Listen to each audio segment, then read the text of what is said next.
투자의 시선, 매일 다른 프로들의 증시 인사이트 통해서 승률 높은 전략 세워보겠습니다. 화요일의 프로 글로원 파트너스 이성웅 이사입니다. 이사님 안녕하세요. 네, 안녕하세요. 네, 오늘 화요일장의 주제 지금 보시죠. 실적 시즌 접근 기준은? 이번 주가 끝나면 우리나라의 실적 발표는 어느 정도 마무리가 되고 또 엔비디아의 실적이 남아 있습니다. 28일 대기를 하고 있기 때문에 이때까지 또 실적에 대한 관심, 또 전망치들 다들 좀 계속 챙겨보실 텐데요. 이번 2분기 실적 시즌의 특징 어떻게 판단하시나요? 그러니까 실적 시즌 와중에 지수가 좀 크게 빠졌었죠. 네. 8월 5일 같은 경우를 기점으로 이제 피크로 빠졌었는데 실적 발표를 하는 시점 중을 보면 SK하이닉스의 실적 발표를 할 때는 지수의 변동성이 크지는 않았어요. 그런데 그때부터 AI 투자와 관련해서 우리가 시설 투자와 관련된 부분에 금액을 계속 투자를 했는데 반대로 나오는 게 거의 없다 보니까 좀 반도체주들의 조정은 나왔었고, 그리고 나서는 시장 조정이 나왔었어요. 시장 조정이 나온 상황이다 보니까 같은 실적이 나오더라도 종목들의 반응들이 좀 긍정적으로 나타나는 상황임을 말씀을 드리고, 그다음에 업종 내 종목들 같은 경우도 실적에 따라서 이제 차별화가 되는 모습입니다. 예를 들면 화장품 업종 같은 경우는 1분기에 실리콘2 실적 발표를 할 때 전체적으로 종목들이 레벨업이 되었습니다.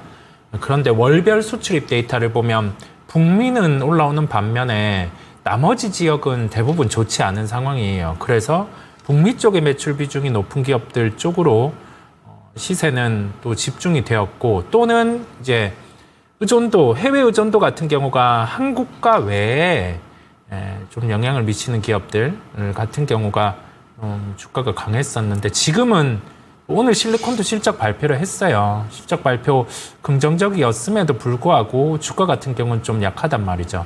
코스닥이 1.6% 정도 밀리고 있고, 지수의 조정이 나오고 나서 실적에 대한 반응 강도는 강해집니다. 어제 같은 경우까지 실적에 대한 반응 강도가 강한 모습이었고, 오늘 같은 경우도 긍정적인 실적이 나온 기업들 같은 경우, 예를 들면 실리콘2 이런 기업들 같은 경우는 오늘은 조정이 나올 수 있겠지만 다시 주가의 복원 같은 경우는 빠르게 나타날 수 있음을 말씀을 드립니다. 네, 화장품주 같은 경우는 좀 특이한 흐름을 만들어내고 있는 것 같아요. 아모레퍼시픽 어닝 쇼크 이후에 코스맥스도 덩달아서 이제 중국 쪽에 비중이 있는 기업이다 보니까 하락을 했다가 실적 나왔는데 어제는 또 좀 괜찮다가 오늘은 부정적인 평가로 인해서 낙폭이 크고, 말씀하신 실리콘2가 10시 구간 실적 발표를 하고 나서 주가가 하락하는데 VT 같은 경우도 어제 실적이 나왔는데 괜찮았거든요.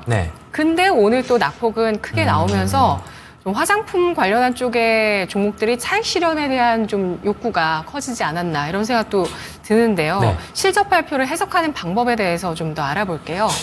보통 우리가 최근에 그 멘트가 많이 나오는 게 스트릿 컨센 이런 얘기들이 많이 나와요. 시장 안에서 도는 실적에 대해서 구두로 전해지는 그런 실적에 대한 중요성이 좀 강조가 됩니다. 그래서 예를 들면 우리가 VT 같은 경우는 어제 270억 원의 영업이익이 나왔는데 시장에서 300억 정도의 영업이익 수치까지 스트릿 컨센으로 좀 나왔었어요. 그런데 이게 불가능한 수치거든요. 300억의 영업이익을 이렇게 계산을 해보면 불가능한 수치인데도 그 수치가 평균이 아니라 강하게 부르는. 네, 그렇습니다. 그런데 이 강한 수치를 보고 시장 참여자들은 이게 합리적인지 비합리적인지를 생각하기보다 예상치가 260억 정도, 260억 중반 정도 되는데 300억이 나온대라고 하면서 사는 주체들이 있어요. 그렇다 보니까 주가는 오를 타이밍이 아는데 오르는 경우가 있거든요. 그런 경우가 있었다 보니까 270억이라는 수치는 VT에게는 부합되는 실적임에도 불구하고 주가가 이런 식으로 좀 빠지는 면이 있고요. 그다음에 실리콘2 같은 경우도 예상치 대비해서는 20% 정도 영업이익이 잘 나오는 실적이었어요. 그런데 시장에서 눈높이는 이 예상치보다는 한 20% 이상은 잘 나오는 그런 실적에 대한 구성이 되어 있었다 보니까 오늘은 좀 차익 실현이 나온다라고 볼 수 있겠습니다. 개인 투자자분들은 이 스트릿 컨센에 대해서 접근하기가 쉽지 않아요. 예, 그렇다 보니까 우리가 실제 실적이 나오고 나서 한 5분 정도의 주가 반응을 살펴볼 필요가 있고, 그리고 나서 컨콜이 바로 열리는 기업 같은 경우는 실적에 대한 풀이를 바로 해줍니다. 그런데 하루 정도 시차를 두고 열리는 기업들 같은 경우는 좀 종목들별로 주가가 떴더라도 다시 빠지는 경우가 있거든요. 그래서 여기에 대한 기준의 접근은 우선은 영업이익 예상치 대비해서 20% 정도 잘 나오는 기업 같은 경우는 주가가 빠지더라도 복원이 빠를 수 있고요. 절대 주가라고 해요. 평균적으로 한 1개월 정도 평균 주가 대비해서 현재 주가가 만약에 20, 30% 올라가 있어요. 그 상황에서 뭐 적당한 부합하는 실적이 나오면 주가는 좀 빠지는 특성이 있습니다. 그래서 주가의 수준, 실적 대비해서 영업이익의 강도, 그런 부분을 대입해서 보시면 좀 도움이 되시겠습니다. 네, 화장품 같은 경우는 또 해리스 트레이딩 종목이다, 이런 증권사 분석도 나오기도 했었거든요. 그러니까 지세대 학자금 대출을 이어받는 정책을 계속하게 된다면 네. 화장품 쪽에 소비가 좋을 거다, 이런 좀 로직이 나오기도 했었는데, 오늘 마녀공장 같은 종목도 실적 발표 이후에 어제는 주가가 강한 또 양봉을 보이면서 크게 상승을 했지만 또 되돌리는 하락이 6%까지 나오는 모습이었고요. 이런 네. 소비재 화장품주 쪽에 이런 실적 반응이 조금 차익 실현에 집중되어 있다라는 부분 특징적입니다. 왜 그런지에 대해서는 또 설명을 구체적으로 해주셨고, 실적이 또 예상보다 좋았던 종목군들도 쭉 나오긴 했었거든요. 그럼 종합해서 좀 전략 차원에서 얘기를 해보도록 하겠습니다. 실적 예상보다 좋았던 종목, 어제만 되돌이켜 본다면 어제 같은 경우는 뭐 한국가스공사 이런 네. 종목들이 있었는데 네. 주목할 만한 종목과 투자 전략 어떻게 정리하는 게 좋을까요? 긍정적인 실적이 나온 종목들, 아까 기준으로 기본 20% 이상의 영업이익 예상치 대비해서 잘 나온 종목들은 추려놓을 필요가 있어요. 비록 네. 실적 발표 후에 주가가 조정이 나오더라도 일회성이 아니라고 하면 그 중에서 주가 복원이 가장 빠를 수가 있겠고요.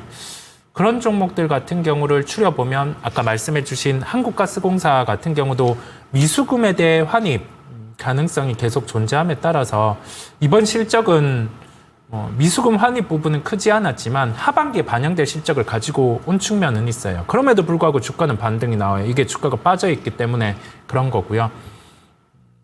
휴젤 같은 경우가 보톡스 중에서는 실적 연속성의 강도가 강합니다. 그런데 고점 대비해서 5% 정도의 조정이 나왔어요. 어제 장중에는. 2편의 수렴 단계, 고점 대비해서 한 10% 조정. 긍정적인 실적이 나온 기업들 같은 경우는 그 가격 조정을 안고 매수가 가능함을 열어두고요.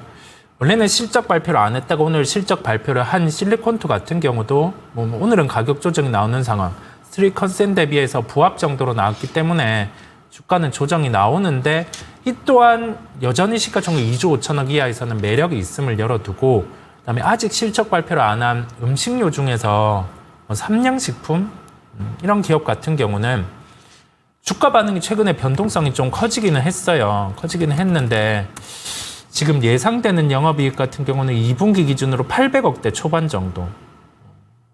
여기에서 800억 후반 900억 나오면 실적은 서프라이즈 수치고요. 그렇지 않고 부합 정도 나오면 주가 변동성이 또 커질 수 있지만, 그럼에도 불구하고 그때는 좀 기회로 활용할 수 있는 기준 한 815억 정도, 그 정도 된다라는 말씀까지 종목을 통해서 같이 드릴 수가 있겠습니다. 네.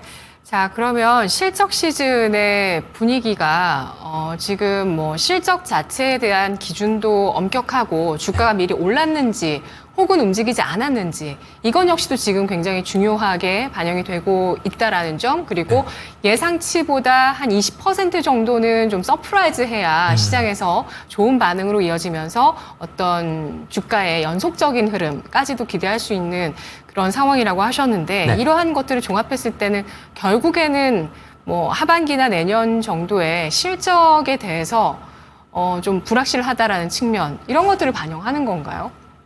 그런 측면도 존재를 합니다. 왜냐하면 2분기 실적 이후에는 이제 하반기로 넘어가잖아요. 네. 하반기로 넘어가는데 이미 실적에 대한 추정치들이 높게 책정된 종목들이 있어요. 화장품 같은 경우도 그런 경우거든요. 1분기 좋았다 보니까 이 기점에 맞춰서 2분기, 3분기, 4분기 예상치를 올려놨는데 이게 2분기 실적을 보면 이제 업종 내의 종목이 다 같이 오르는 게 아니라 좀 여기에서 차별화돼서 오를 수 있는 데이터를 보여줬어요. 열의에 있는 쪽이 아모레퍼시픽 뭐 이런 기업들이고요. 우위에 있는 쪽 같은 경우가 실리콘투, VT 이런 기업이 우위에 있어요. 주가 조정이 나오더라도 복원은 빠를 것으로 보고 있고요. 네. 나머지 변압기 이런 쪽들 같은 경우도 네. 우위에 있습니다. 네. 네, 주가 반등, 시장의 반등이 나올 때는 주가 반응이 빠를 수 있고 특정 가격대는 깨지 않겠죠. 그런데 하반기에 대해 물음표를 가진다라는 게 경기에 대한 부분에 경제 지표에 따른 또 왔다 갔다 하는 측면이 있는데 그럼에도 불구하고 우리가 생각할 거는 실적이 중심이 되는 쪽은 먼저 반등이 나온다라는 점이고요. 그 안에서 추정치 부합 또는 영업이익 한 20% 이상의 종목들은 정리를 해둘 필요가 있음을 말씀을 같이 드려봅니다. 네. 자, 엔비디아 실적도 우리 입장에서 기다리는 중요한 변수 중에 하나인데 네. 엔비디아 실적 발표에 대해서는 어떤 포인트로 시장에 작용이 될 것인가라고 예상하실까요? 아마 Q&A는 비슷할 것 같아요.